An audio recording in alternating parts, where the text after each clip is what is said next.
I never thought something like this would happen to me. Seriously, I'm just a normal guy trying to get by in Boston. My name's Axel, and I work at this tech company downtown. Nothing special. So last month, I found this amazing apartment. Like, way too cheap for how nice it was and where it was located.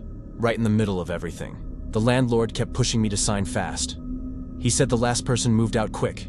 Should have seen that as a red flag, but I was too excited about the price. The first few days were fine.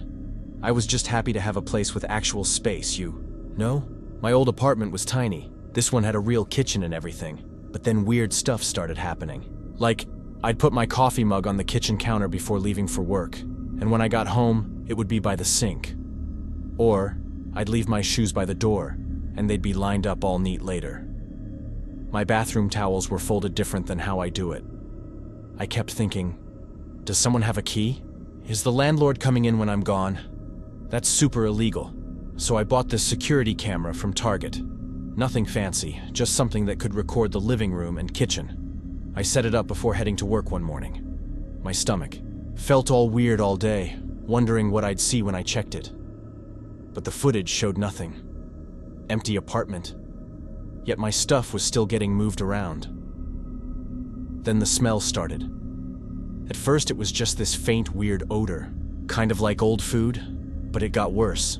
Way worse. Like something died. It seemed to be coming from inside the walls. I called maintenance and this older guy came by, sniffed around and said he couldn't find anything. He thought maybe a small animal got stuck and died, but he couldn't figure out where.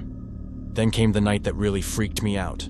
I woke up around 3 a.m. to get some water, and every single cabinet in my kitchen was wide open. Every single one. I nearly peed myself standing there looking at them. I checked the camera footage right away. The cabinets started opening one by one, slowly, like someone invisible was opening them. No one was there. Nothing. I couldn't sleep after that. The next morning, I ran into my neighbor in the hall, this lady named Diane who'd lived there for years. I mentioned I was having some weird issues with my apartment. Her face got all serious. She told me the real story about the last tenant. He wasn't just some guy who left unexpectedly. He had a total breakdown. Kept saying someone was living in his walls. Before they took him to the hospital, he'd made all these holes in the walls and sealed them back up. I asked the building manager about it, and he finally admitted the truth. When they opened the walls after the last tenant left, they found these narrow tunnel spaces connecting different parts of the apartment.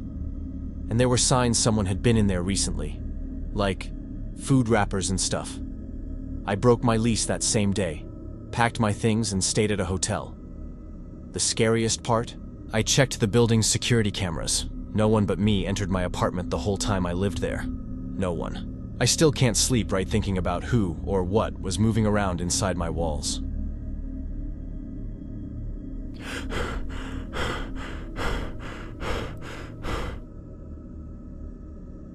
This happened to me and my wife Zorica last year, and I still get goosebumps thinking about it.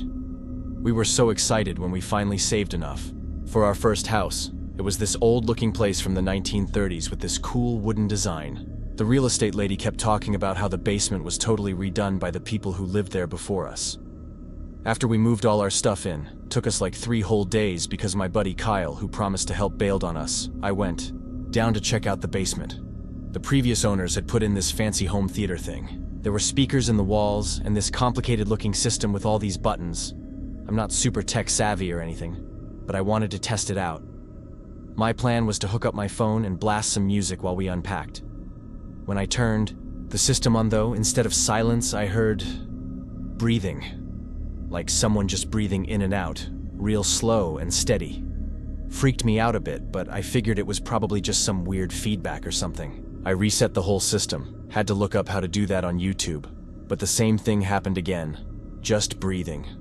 I tried a few more times, getting more confused each time. I noticed there was a little sticker on the back of one of the units with a company name and number. I called them up, thinking maybe they could help. The guy on the phone seemed confused and said they had no record of ever installing anything at our address. Before hanging up, he suggested I check for any saved audio files in the system.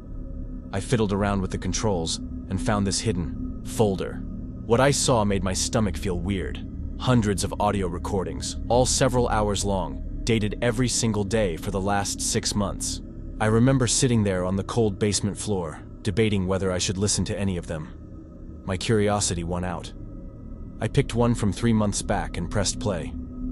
It was just normal house sounds. Dishes clinking, TV in the background, footsteps moving around. Then I heard voices I didn't recognize.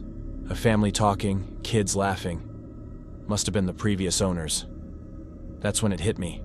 These recordings were made every night. While they were sleeping, their own sound system was recording them. My hands were shaking when I clicked on the most recent file, dated the day before we moved in. I heard the family packing up, the parents arguing about having to move so quickly. Then nothing for hours, just silence. Until around 3 a.m., when there was this soft creak, the basement door opening, and these quiet footsteps coming down the stairs. I called the police right away.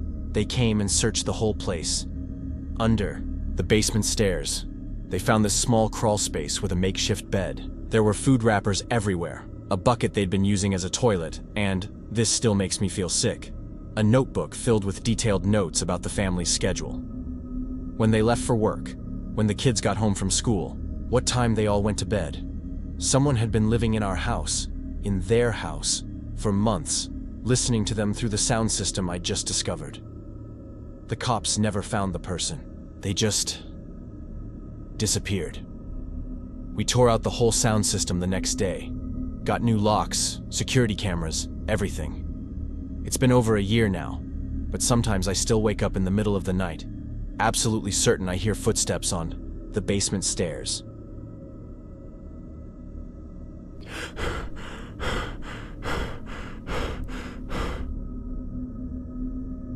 I need to tell someone about this.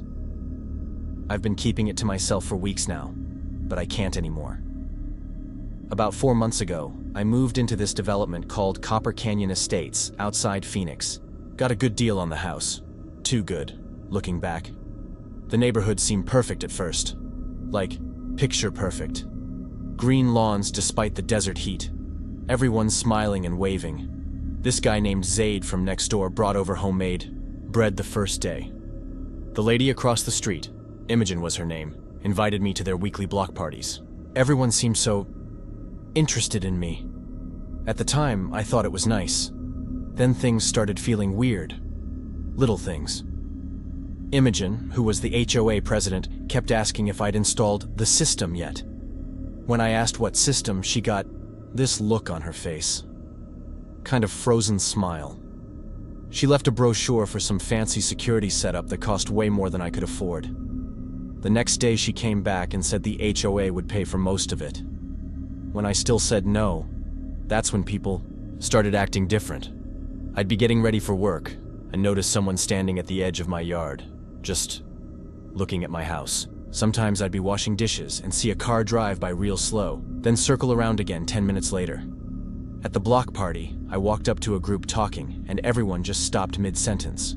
Then they smiled, all at once, and changed the subject.